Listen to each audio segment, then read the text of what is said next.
జడ్జిలకే లంచం ఇవ్వాలనుకుంటారా? ఇది న్యాయ వ్యవస్థ స్వతంత్రతకే మచ్చ, న్యాయం అమ్ముడుపోయిందనే అపవాదు. ఇలాంటి ఆరోపణలపై విచారణ జరగాలి.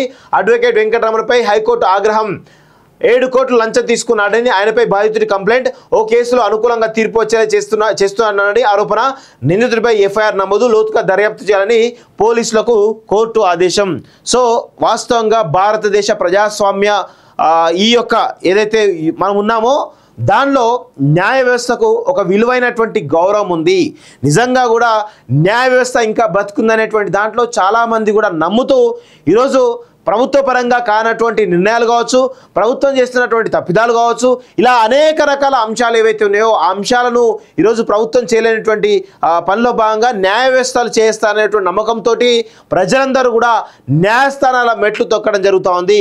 కొన్ని డబ్బులు లాయర్లకు వీటి ఖర్చు అయినప్పటికీ కూడా ఈరోజు కోర్టు మెట్లు ఎక్కుతూ తమకు న్యాయం జరుగుతున్నటువంటి ఒక నమ్మకంతో ఉన్నారు. కానీ న్యాయ వ్యవస్థలో కూడా కొంతమంది కీచకులు, కొంతమంది అరాచకవాదులు, కొంతమంది అక్రమార్కులు, అవినీతిపరులు ఉండడం వల్ల ఈరోజు న్యాయ వ్యవస్థ పైన కూడా ఒక మచ్చ కనబడతా ఉంది. వాస్తవంగా కూడా కొంతమంది న్యాయాధిపతులు ఎవరైతే ఉన్నారో వాళ్ళందరూ కూడా వారు చేసినటువంటి ప్లెడ్జ్కి అనుకూలంగా ఈరోజు పెద్ద ఎత్తున వాళ్ళు పనిచేస్తూ ఉంటారు. కానీ కొంతమంది డబ్బుకు ఆశపడి కావచ్చు, మిగతా ఆశలకో లేకపోతే మిగతా వాటికో లొంగి ఈరోజు కొన్ని తీర్పులు అనుకూలంగా వ్యతిరేకంగా ఇవ్వడం జరుగుతూ ఉంది.